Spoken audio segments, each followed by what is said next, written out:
Според индексот на перцепција на корупција, Македонија бележи фрапантен пад од 24 места и од 2015 година во 2016 е рангирана на најниско досега за нас 90-то место.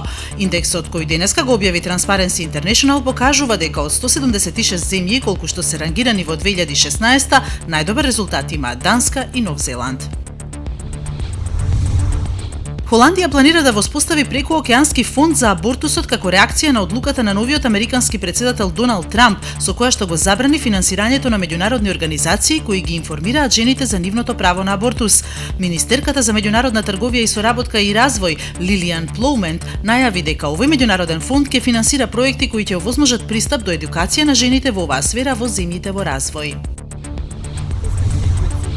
Британската премиерка Тереза Меј денеска во парламентот соопшти дека владата ќе објави нацрт план за Брекзит, во кој ќе се содржат деталите за тоа како ќе се одвива процесот на излез од Европската унија. Според одлуката на Врховниот суд вчера, парламентот, а не владата ќе одлучува за почетокот на Брекзит.